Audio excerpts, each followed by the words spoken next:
Good morning, good afternoon, and a very good evening to you, wherever you may be. My name is Wajahat Said Khan. I'm the Senior Fellow at the Atlantic Council in Washington. However, I am here in New York City with the Chairman of the Pakistan Tehreek-e-Insaf, Pakistan's former Prime Minister, the one and only Imran Khan. Good evening, Khan Saab. How are you doing? As good as in the circumstances, living in interesting times. Well, speaking of the times, is your famous exercise regime still in play, considering your bullet injuries and considering your schedule these days with your 150 something court cases? I still haven't fully recovered from my bullet wound because it damaged my nerve in my right foot. So therefore, exercise is very limited. And then I have almost 160 cases now. So my time is really spent from one courtroom to the other. And plus, I mean, a lot of them are terrorism cases. I mean, I'm supposed to have committed terrorism. So about 40 odd cases are related to terrorism. Well, let's start with that. Let's start with the big picture and go to the let's time travel back to April 2021 when all of this started, and begin with the so-called American connection with your ouster. A lot of people are interested, at least in this neck of the woods, about whether it was short-sighted of you to blame the US, target the Americans after your ouster, considering how you and your party are now hoping for their support. The State Department has just recently called you a private citizen and said that it's not going to comment on your status. I see you smiling, interestingly, but do you think it was short-sighted to really tick off the Americans, considering where you stand now regarding their support? Well, let's just break it up. First of all, the facts. What happened? I get a cipher. Cipher is this coded message from my ambassador in Washington. He sends me this coded message, and now you tell me how should I responded? I mean, anyone, if they had got a message like that, Prime Minister of a country gets a message, an official meeting taking place between the Undersecretary of State, US, and the Pakistan ambassador in Washington. And the message reads, here's the Prime Minister reading the message, that unless the Prime Minister, Imran Khan, is removed in a vote of no confidence, there'll be consequences for Pakistan. There were other things in the cipher. But I mean, imagine a Prime Minister of a country, elected Prime Minister of a country, reads this message that an American official is telling my ambassador that Pakistan should get rid of me. Otherwise, there'll be consequences. So I took this to the cabinet because I thought this was deeply insulting. For a country of 250 million people, I thought it was humiliating for anyone to write, any official from any country writing a letter like that or sending a message like that to the Prime Minister, elected Prime Minister. Then I put it in front of the National Security Council. The National Security Council, which is headed by all the service chiefs, including the Army Chief. The National Security Council then gives a démarche to the US, protest that this is meddling in the internal affairs of Pakistan. But what happened was that after the cipher, the next day the vote of confidence is tabled in the National Assembly, and within weeks, my government goes. So I basically narrated the fact this is not anti-Americanism. This is a fact. After my government goes, the government of Shahbaz Sharif, who was part of this conspiracy, they then hold a National Security Council meeting. They call the ambassador from the US, Asad Majid, and they ask him, were the contents in the cipher true? Does he stand by them? And he stood by them. He said, this is exactly what happened. So I was basically narrating a fact. Now, as subsequently things unfolded, it turns out that our ex-army chief, who was then the army chief, General Bajwa, he was actually campaigning through his lobbyist, Hussain Haqqani, who was paid $30,000 by my government, he was lobbying with the US to say that Imran Khan was anti-American. He tweeted, General Bajwa was pro-American, I was anti-American. So therefore, what transpired later on was that actually my own army chief was campaigning against me, that I was anti-American. And I think he was feeding them, because that's how this cipher must have gone, because I had perfectly good relationship with the Trump administration. So premised on that, I understand it's a long arc, it's a long narrative, but they say that your positions have been inconsistent. There was first, of course, the letter, then there wasn't a letter, then there was the cipher, which was then admonished by the ambassador himself, Asad Majid Khan. Then there was the Donald Lu connection, the threat by Donald Lu, so to say. Then there was, of course, you premising all of this after the vote confidence, saying this is because I said absolutely not to their drone bases. Then, of course, in all of this is compounded by you politicking, telling millions of Pakistanis almost on a nightly basis that there's a clear American conspiracy for regime change. Then comes the Haqqani connection, where you said that he's taken money and he's convinced all of Washington against me. Then you finally put it down in the court of Bajwa, General Bajwa, the former army chief. The question is then, I understand there was a lot happening. It was over months, but today the positioning is quite simple. You said it's less the Americans, it's more Bajwa. That was not where you were a year ago, 14 months ago. And that has hurt your credibility, at least in this neck of the woods in Washington. So would you have done it differently? Well, look, Wajad, look, I use the word unfolded, as things unfolded. At the time, this is first week of March, I received this cipher.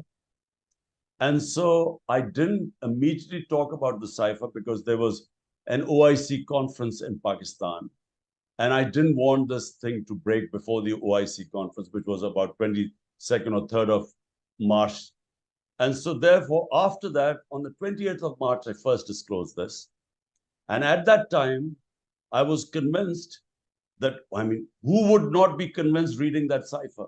Who would not be convinced that the Americans are demanding that they get rid of the prime minister? I mean, what inference should I get from that? Clearly, it was clear. So therefore, I did blame them that they were responsible. I never used the word basis. I never used what reasons. All I gave the facts that here is the cipher. This is what happened. The moment the cipher came, the vote of no confidence is tabled. And then those members of our backbenchers in our party who we had knowledge that they were visiting the American embassy for the past 2 months before, and they were the first ones to jump ship. So what am I supposed to gather from that? So therefore, that's exactly what I said. Now, subsequently, how did we find out? Because I think FARA, which is in the United States, you have to register, all lobbyists have to register there. Yep. In FARA, then this thing came out that Hussain Haqqani was on my government's payroll, but then not hired by us, hired by Bajwa. And then there was a Haqqani tweet, which came in the end of March, which said that General Bajwa is pro-American, and Imran Khan is anti-American. So then you put 2 and 2 together exactly what had happened, because General Bajwa wanted an extension. So that extension, he wanted, he later on toured the United States too. So these things subsequently came out. Therefore, whatever I said was at the time exactly what I believed. And in the end, what was the conclusion? My conclusion was that General Bajwa had lobbied. He was lobbying for himself. He had deliberately campaigned against me to make me the bad guy, because the conspiracy was then his. And as it unfolded. I'm with you about the unfolding bit, and especially that it went over months, and that you adjusted your positions accordingly, Khan Saab. But again, in retrospect, was it short-sighted to have so much vitriol, so much venom, so much rhetoric on a daily basis, convincing millions of Pakistanis, angering them about the so-called American connection, and thus alienating Washington, alienating the Biden administration, which today calls you a private citizen and won't back you up, even though clearly you need that backing. Listen, Wajad, I don't want any backing from anyone. Look, if the people of Pakistan decide that they want to elect me as the prime minister, fine. If they don't, I don't care. I mean, I've seen everything. I've been to the top. I mean, I have more love and respect in this country than anyone else.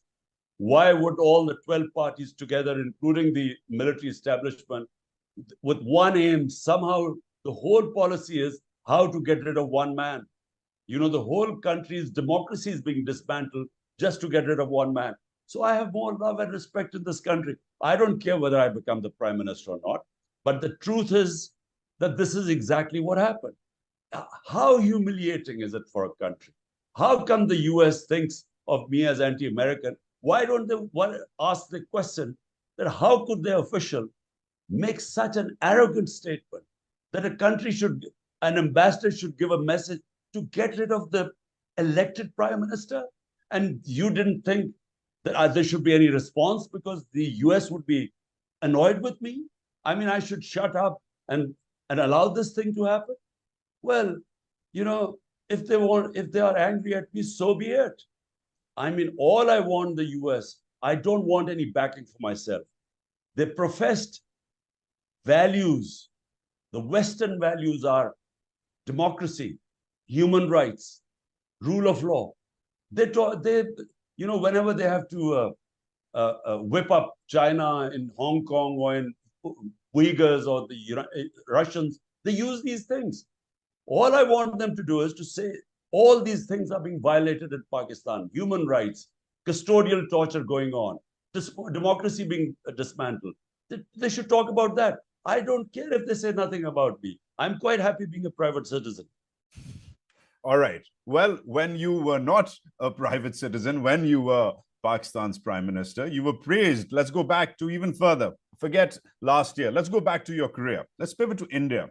So 2019, February, there was, as you remember, there was a military escalation with India. Pakistan Air Force jets shot down Indian aircraft. You were praised globally in those tense 24, 48 hours for the stance you took against war. You de-escalated what could have been a potential nuclear face-off between these two rivals.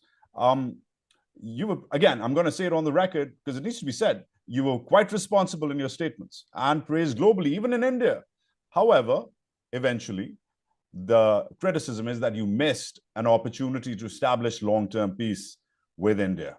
General Bajwa, I know you're not a fan, but General Bajwa came with a peace plan, which was constructed very delicately over years. There was a ceasefire, there were trade talks, there was a potential visit in the offing, and you rejected the trade talks, even though as Commerce Minister, which you wore that hat, you first approved the trade ties, but then as Prime Minister, you rejected them. It was quite awkward to see the same man, Imran Khan, the Commerce Minister, saying yes, peace with India, normalization with India, saying no, as Prime Minister, no peace with India, no normalization with India.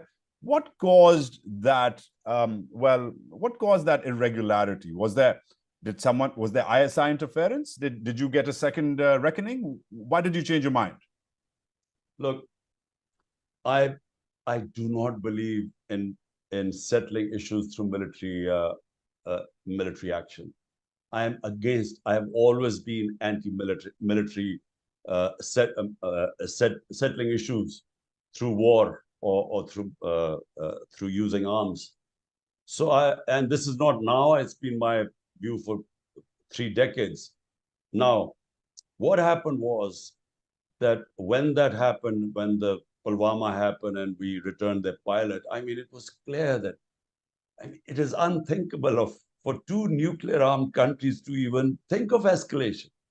I mean, I am worried about what's happening in Ukraine right now, and I worry that this could go out of hand. So, as someone who is against nuclear arms and the the idea of the world committing suicide through a nuclear war.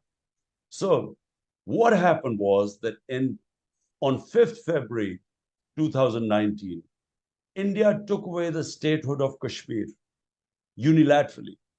Now, we all know that there's a United Nations Security Council, not one, two resolutions on Kashmir, that Kashmir was a disputed territory between Pakistan and India. And through a plebiscite, it was to be decided, the people of Kashmir were supposed to decide. Now, that was the status. Suddenly, on 5th August 2019, India unilaterally got rid of that treaty and the UN resolutions and took away the statehood. So what were we supposed to do? 100,000 Kashmiris have been martyred in this in their quest for independence. And so what was Pakistan supposed to do? Accept the fait accompli, or actually stand with the people of Kashmir who had given such sacrifices? So that's what we decided. And the reason why our relationship, and by the way, I tried my best before then to improve our relationship with India. In fact, my first statement was, you come one step towards us, we'll come two towards you. I mean, I tried everything, but I came across this brick wall, and I realized it's something to do with the RSS BJP mentality, where they just want, they've cashed in on hostility with Pakistan. That's all. But frankly, it was never a question of being misled by anyone. And Bajwa, I don't know what he's talking about, because the idea which he was floating to me was that first India would give some concession, then we would invite them to Pakistan. The concession was that they would gradually steps, they would undo what they had done on 5th August. But that never happened. So it never moved forward. I don't know what he's talking about. So because Bajwa keeps shifting his positions. So what about the bit which your office did? Forget Bajwa. You accepted during all of this, during this potential breakthrough, when there was a ceasefire in place, when there was a visit by Prime Minister Modi in the offing, where you would have hosted him. I mean, if I may, Khan Saab, this is a Nobel Prize being presented to you. And here you are as Commerce Minister. You accept trade talks, and then a few days later, you reject your own trade talks. I'm trying to get to the bottom of, was it forces within the military? Was it the ISI? What did you get intelligence briefings from someone? What caused you to change your mind when you were almost there, along with your chief, in trying to repair ties, even convincing India to back off from Article 370?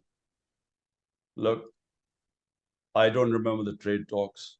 All I know is that there was this supposed to be a quid pro quo. India was supposed to give some concession, give some sort of a roadmap to Kashmir. And I was going to then host Narendra Modi in Pakistan. But it never materialized. So it never went further than that. So that's how it was. Speaking of that era as well, it was around the same time, now recent reports have emerged, that General Bajwa went public. At that time, he said it privately, he said it to a bunch of journalists, that Pakistan has lost military parity with India. Pakistan's tanks are rusted. Pakistan doesn't have the fuel to provide its forces to fight a war. And that's why peace with India is inevitable, because Pakistan can't keep up. You've seen this in recent news items. Did that intelligence, did that briefing from your Chief of Army Staff ever come to your office? Did he ever consult you or confront you with this data? Look, even if that was the case, for an army chief to make these statements is so ridiculous. What army chief makes these foolish statements? Even if it is the case. So, number one, yes, General Bajwa would make these statements, but I mean, for an army chief, he's basically saying that, he's basically saying we are just too weak. You never make such a statement. But more to the point, who wants war with India? I mean, why would we want war with India? Why would anyone want to see a confrontation between the two countries? The thing is, like two civilized countries, we should solve our issues through dialogue. And if we can't solve them through dialogue, we just keep talking. But war is never an option. So, firstly, war is not an option. Secondly, for army chief to keep saying that, we are basically, he says, I mean, to say, I can't imagine an army chief saying such a stupid thing as that. But you were not privy to it. He did not inform you of this lack of security preparedness vis-a-vis India. No, he used to talk about it frequently. All I'm saying is that why would he talk to journalists about this? This is supposed to be a secret. You would you disclose if you have a problem with another country and our problem is Kashmir? Would you make a statement like that if you're the army chief? No, you wouldn't say that. You would say we are ready to defend our country, even if you can't, but you would say that. So all I'm saying is from an army chief to make a statement, I mean, what more can I say? So moving on from India, let's pivot back to our friends and allies. Now, of course, you had very warm ties with regional leadership, with Mahathir, of course, with Erdogan. You made a lot of friends, especially in the OIC community. But two or three things. Firstly, they say that the moment Imran Khan lost the Americans was the day after the Taliban took over, when he went to a hotel in Islamabad and said, "Oh, the Afghans have broken the shackles of slavery." I know that was rhetorical. You've commented on this before, but 2 days later, Khan Saab, your words were in the Wall Street Journal, and that's how you were perceived. But moving beyond that, they also say here, there are assessments that you lost the confidence of the Chinese, you lost the confidence of the Saudis.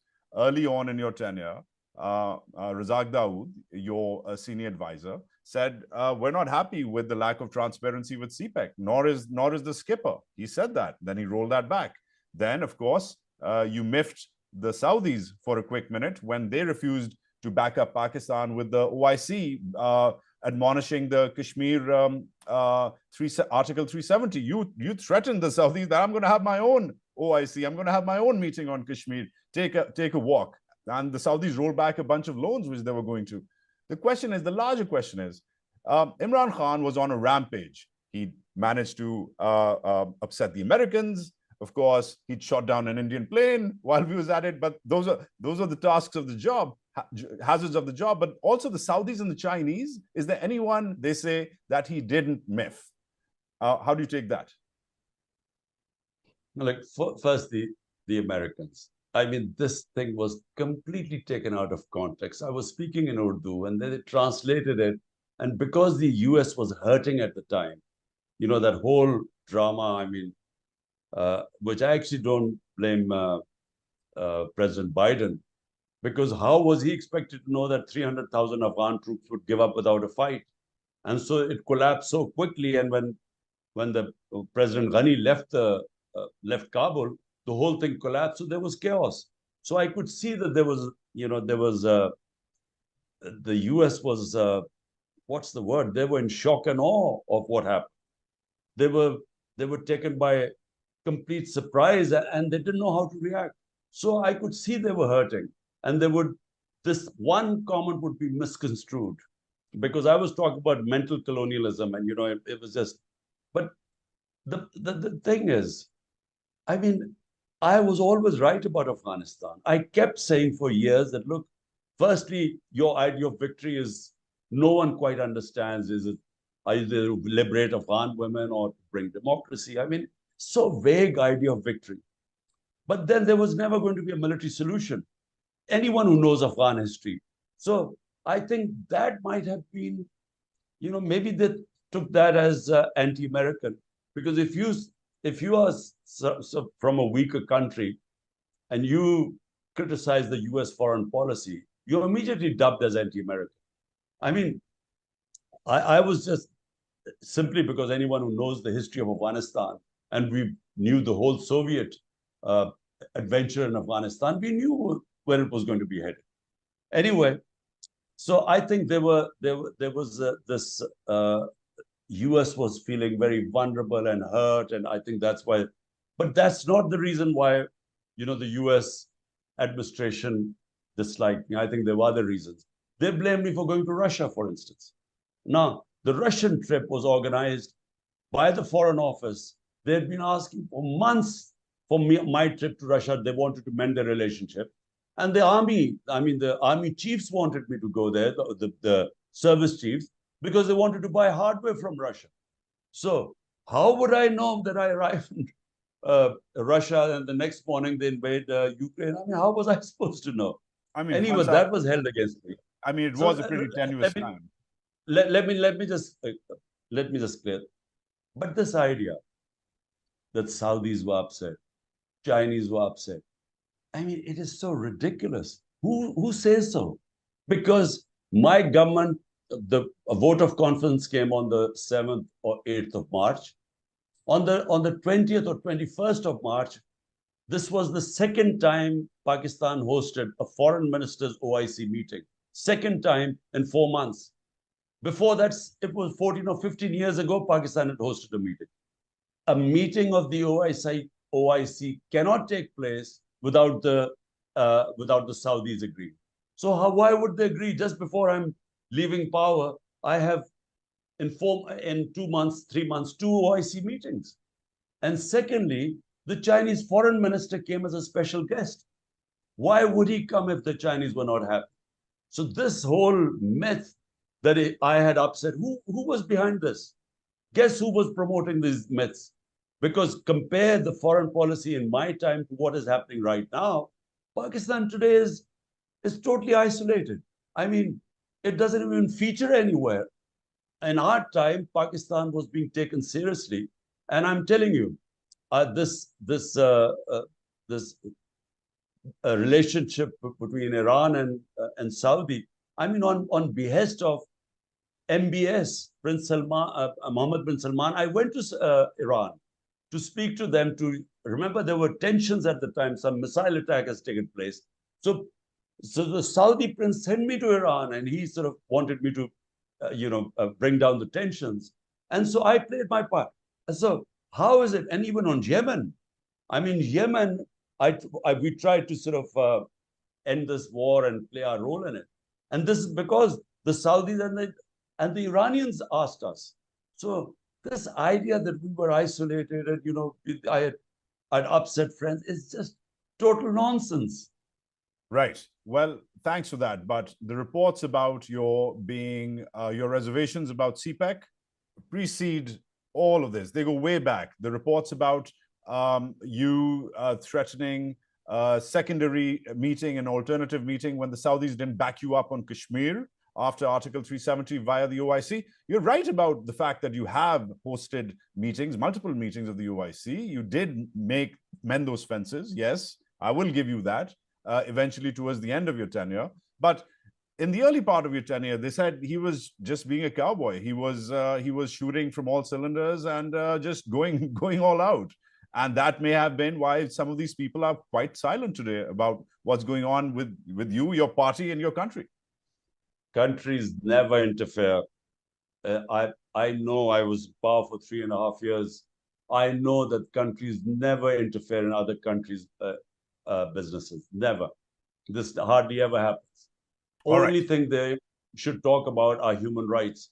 But normally, I mean, it's just not done. I mean, unless it is a country which you don't have good relationship with. So the US would talk about, Hong Kong or Uyghurs.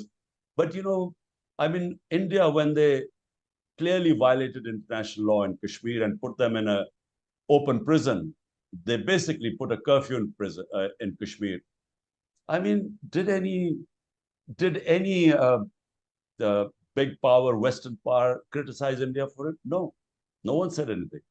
So some UN human rights organizations spoke against it, but none of the Western countries said anything against India. Right, let's move on. Let's take it in-house. We need to start wrapping up as well. But let's be introspective about the famous same page with the military, Khan Saab. There are dozens of examples of the same pagedness, as it was called famously, from giving the military so much space in the affairs of the country, to even, I would say, the highlight is really the General Bajwa's extension number one, and then number two, allowing Nawaz Sharif to leave the country. I'm assuming you've said this before, but I would like to hear you again. When did the same page change? When did the same page stop? When you were playing ball consistently, what was it that just the same page just ran out of space and you ran out of ink? What happened? Look, first of all, let's understand one thing. The military has been in power directly or indirectly for 75 years. So, let there be no illusion about this. So either they are directly in power or indirectly. Sure. And they are entrenched. So they are entrenched. Now, when I became the prime minister, it is wrong to say that the army supported me or they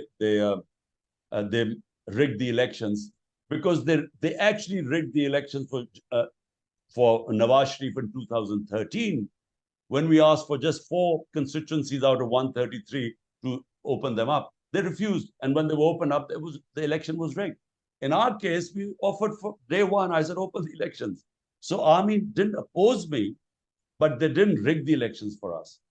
But I knew from day one that I had to work with them. And so for a while, the working relationship with army means army chief, really. I mean, there's no democracy in the army. It's just one man. So it worked well in the beginning. The problem started when I gave him the extension, and I admit it was the biggest blunder I made. I admit. And I was actually ambushed in this. I mean, it's a long story, but anyway. I'd really like to hear it, Khan Saab, because this story is the story of our country at this point, isn't it? I mean, Imran Khan comes in on a mandate where he can do pretty much everything he wants, and yet he gives a man of a limited reputation an extension, then allows his rival Nawaz Sharif, his lifelong rival, to leave, even though you came in on the platform of justice. So let me clarify. I mean, we had just come in. I was new, and the army as an institution is the only institution that works in Pakistan because it's intact. All other institutions, when I took power, were in a terrible condition. I mean, they had been tampered with, politicized, they weren't working properly. So if you wanted things done, you got it done through the army. I mean, I'm talking about, say, for instance, COVID-19. We wanted logistics support. We wanted the whole country to data from all the hospitals. I'm just giving an example. And the best way we could do was the army. It would immediately get us all the data. So in that sense, so it worked. It worked. We did well in the beginning. The only problem is after the extension, what happened? There was a different General Bajwa. And the problem what I faced with him is that my whole platform was bringing the powerful under the law. So rule of law is what I started off 27 years back. And when I tried to bring the powerful under the law, I discovered that unless General Bajwa wanted it, I couldn't do it.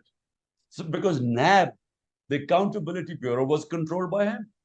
So we had no control over what was going on. All these guys who are now in the government, they would blame me for their corruption cases. But we inherited all the corruption cases. But Khan so what was happening was, didn't you let the fox into the hen house? Let me first complete. So because he controlled the Accountability Bureau, I could not bring the powerful under the law because I was helpless, and he didn't want to, because he was already dealing with them. So one page was good. It went on, and then I worked with him. I realized that if he didn't want accountability, I was stuck. But our main priority at the time was the economy, because we had 2 years of COVID. Everywhere the world, the impact of COVID-19 and the commodity super cycle. So the whole concentration was there. And so as far as the economy went, we did the best economic performance in the last 17 years, our last 2 years. We grew at almost 6%. But General Bajwa at some point decided to change horses. I didn't betray him. He decided to change horses, and he's the one who pulled the rug under my feet. But I'm personally shocked that for a man who used to threaten to walk away from his own team if he wasn't allowed to pick it, if he wasn't allowed to literally pick his own men in his own cricket squad, they've written about you about this. You have written about this. Someone who is so adamant about control, about his vision, about his strategy, when it's interfered with, is now saying that he was new, he was inexperienced. And the same page, I understand the same page about COVID. I'll give you that, for example, right? But I don't understand the same page about pretty much every contract going to the FWO, or tons of generals going on as ambassadors, or even a colonel running PTV. I mean, you had the wherewithal, you had the manpower, you had the mandate, and yet you just kept on ceding them space and eventually ended up in a situation where you led the fox into the henhouse. So is there regret? Is there regret about your decision making? Well, the only thing, when I look back, and I've said this before, if I had to go back again, I would not, bearing in mind that I wanted to bring in reforms. Main reform is rule of law, bringing the powerful under the law, which has never happened in Pakistan's history before. The powerful are above law, and the masses have no access to justice. So that was my main theme. I discovered that unless you have a powerful mandate by the public must give you a strong mandate. You must have a strong government. Only then can you implement your reform program. Unfortunately, I had a weak coalition government. So the moment I used to go after the powerful, the problem used to be to keep my majority intact. And we could only keep our majority intact by telling the army, the ISI, look, you must make sure that my members appear for voting. This is what happened. Now, with hindsight, I should have immediately called for elections. And I should have, if I had not got a good enough mandate, I should have stayed out. Because it is not possible. If you want a reform program and take on the big mafias, you cannot do it if you have a coalition government with a thin majority. You can't do it. So that is the mistake I made. And that's why I became more and more dependent on the army chief, because he had, he could, get a budget passed, because they could then tell the, they had the clout. It's exactly what's happening right now. If the military withdraws support, this coalition would fall apart in days. So speaking of current affairs, coalitions, electoral politics, Khan Saab, leadership is the undergirding of all of this. And currently, I see the PTI's flag right behind you, and the PTI is a shadow today of what it was just a few weeks ago. People have left in droves. Just this morning, you were kind enough to send me a story by the New York Times about how people are leaving in droves. They're being forced to leave in droves. Some of your old guard has stuck around. Most of your electables, of your new guard, who you praised so highly, you gave them higher office and appointments, they've left. And yet, this brings me to the question of leadership, where, again, a man who was famous for his captaincy in the cricket field, who used to claim that, listen, trust me, I can put together the right unit. This is what they pay me for. This is what I do. Today has been left by much of his unit, which then makes me compare the plight of the PTI today to the plight of, for example, the PML Noon in the late 90s, where they were under pressure too after a military coup, but nobody left Nawaz Sharif in the droves in the mass exodus that we are seeing with the PTI. Does that say something about your captaincy and your leadership, or does that say something about the weak structure of the PTI? Let me first tell you exactly what happened, because I was in the opposition in 2002. The entire PMLN became PMLQ. So there were only 10 members left. What are you talking about? Nawaz Sharif was left by his entire party, which formed government under PMLQ. So, I'm just correcting you. Well, they went through a couple of years of jail, some of them, not like a couple of No, it's not true. There were five or 10 people who went to jail this time. I mean, what people have gone through now, they've been thrown in jails and they've been shut in these small cells with a lot of people and death cells. I mean, their business have been destroyed. They've been warned. I mean, their families have been threatened. This has never happened in this country before. What the way they have been making people leave my party, it's unprecedented. But Vajat, today PTI is stronger than ever in its history. PTI today is the strongest party in Pakistan's history. Why? Because PTI has the biggest vote bank. It doesn't matter if people leave you. If electables leave you, it doesn't matter. I'll just give you an example of Punjab. We gave almost 400 tickets in the Punjab election. Punjab is 60% of Pakistan, the provincial. So I gave 400 tickets. Only 40 people have left. And do you know what about the rest? They're all hiding. None of them are staying in their houses. Their houses are broken in. The relatives are picked up. Their businesses are shut. And yet out of 400, only 40 people have left. Why aren't they leaving? Because they all realize that the moment they leave the party, it's the end of their politics. Because the people in this country have never stood with any party as they stand with PTI today, which is why you have the whole government machinery, the whole intelligence agencies, all institutions, one-point agenda, somehow to dismantle PTI, and they're failing because the vote bank is growing. Rather than the vote bank shrinking, the vote bank of PTI is growing, which is why people are not leaving us. You would imagine it's never happened here before. My sister's houses have, the police has gone in there. They picked up their servants when the son was there. I mean, one sister has a huge corruption case thrown on her. She was not even in government. So my house, my wife, the cases against my wife, they've gone after everyone. So they're doing this to all ticket holders. Despite all that, people are not leaving the party. Only a few people you see have left. But Khan Saab, they're saying you tried to trigger a coup. They're saying you've been in touch with the former army officers. They were saying you tried to divide the ranks of the world's 5th largest military, which begs the question, have you been in touch with, for example, General Faiz? I know you've been in touch, you were in touch with General Bajwa even after your ouster, and you said so accordingly, which surprises me, by the way. The same man who kicks you out, you end up trying to negotiate with him. But are you in touch with General Faiz? Have you been in touch with military brass? Because that's what they say. They say this man is troubled and he thinks the rules don't apply to him. And he tweets, his party tweets, that he's a red line. Why can't he turn up to court like everybody else has? Since Maulana Muhammad Ali Johar, Pakistani or Indian Muslim leaders have suffered court cases and have gone to jail. What's so special about Imran Ahmad Khan Niazi? That's what they say.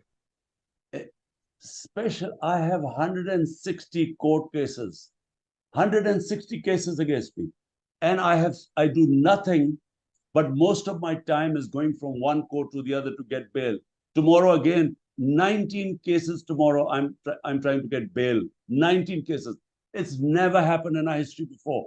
No political leader has ever had, at the age of 70, he does not have one criminal case. And suddenly in the last few months, he has 170 cases, 160 cases.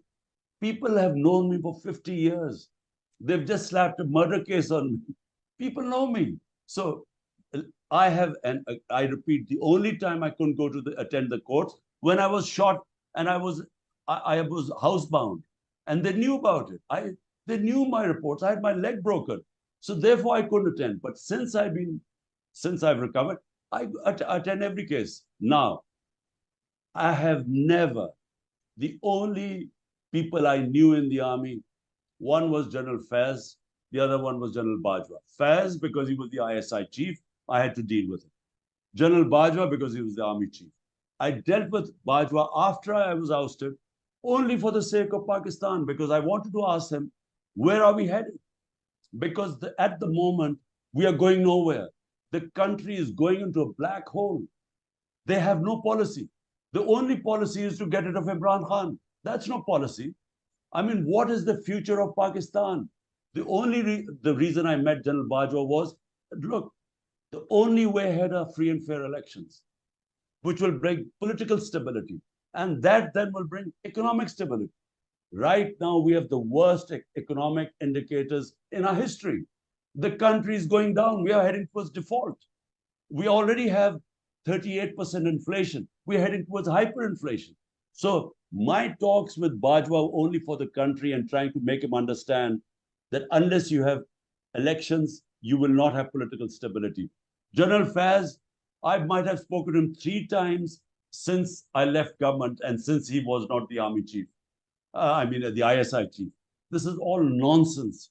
They are just trying to get rid of me because for some reason, the current army chief has decided that whatever happens, I cannot come into power. So they're throwing all these things on me.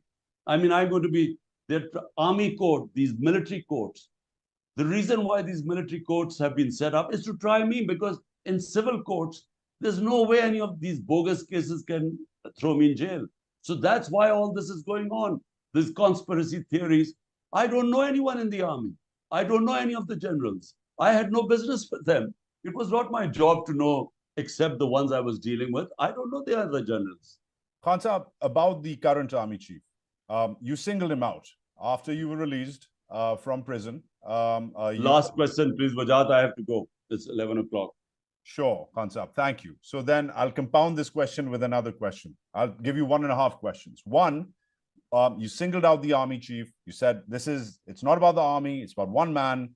What's the problem here with him? Was it because you sacked him when you were prime minister, when he was ISI chief? Does it go back to that episode? That's question number 1. What's the beef here between you and General Asim Munir?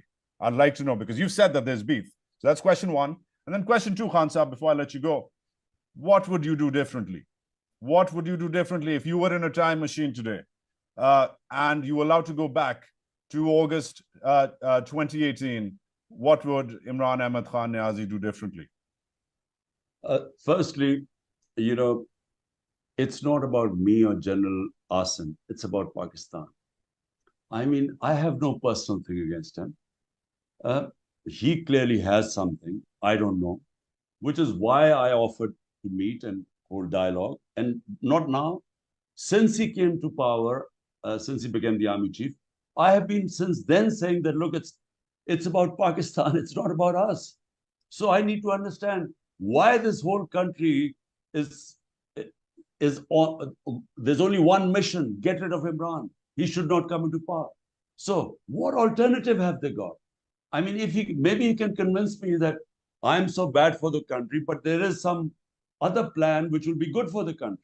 At the moment, there is no other plan. There's only one plan. So that's why I wanted to meet him. And remember, it's not about us. It's not whether I like him or he likes me. It's about the country. And the country is going down rapidly. People are losing hope in the country. Almost 1 million professionals, quality people have left the country in the last few months. There's a flight of capital, so that's my point. But I must interject. Why did you fire him when he was ISI chief, Khan Saab? What happened? There were issues. I had issues with him. And so therefore, I couldn't work with him. But that's in the past. I have no issue with him. I think right now it's not about personal likes and dislikes. It's about the country. Now, secondly, if I had to go back again to 2018, I would have called for elections. I would have, I would have dissolved the parliament and gone for general elections again, and only taken power. When you were asked for an extension at that point, when would you have asked for elections again? I'm just trying to figure out. No, straightforward, straight away. I mean, had I known how difficult it was to implement your program, we inherited the biggest current account deficit in our history. So the country was bankrupt. So we inherited 2 big deficits, the fiscal deficit and the current account deficit. So the economy was in shambles. And we were the first time in government. And here I had this ambitious program of rule of law to bringing the mafias under control. There was no way I could have done it with a coalition government with a thin majority. It was just not possible. So with hindsight, I should have gone for immediately called for elections and only taken government if I had a substantial majority. And moving on this week, you are faced with a lot of court charges. You're going to Islamabad, you're going to Balochistan, a sensitive area, an insecure area. Do you still fear that you might be targeted, your life might be targeted, Imran Khan? Yes, I do. Well, the government, I mean, the interior minister has said my life is in danger. I mean, he said from foreign agencies, but actually it's the government itself there were two assassination attempts on me. One was on the 3rd of November last year. One was on 18th of March in Islamabad. So will there be another one? I think there's a strong possibility because they would imagine that even if I'm put in jail, which I have I just know that in the next 2 weeks they'll find some way to put me in jail. So they would worry that even if I'm in jail, my party would still win. So I think they'd be thinking of the final solution. So I'm prepared. I'm sorry. That anything could happen. Imran, did you just say that you're mentally prepared to be killed? Is that what you just said to me? No, I'm mentally prepared that anything could happen. I mean, someone who's faced 2 assassination attempts is going to be prepared that, there's a possibility because the reasons are still there when they tried to kill me twice before. The reason is that the party is popular and will win the next election. So as long as that reason is there, they could try again. So in that sense, mentally, I mean, I have overcome the fear of dying. I feel that, I should be prepared for everything. But jail, I know in the next 2 weeks, they'll put me in jail because there are so many cases. All they have to do is cancel one bail and I'll be inside. Imran, okay, good luck. Thank you, sir, for your time. Thank you. Stay safe. Thank you.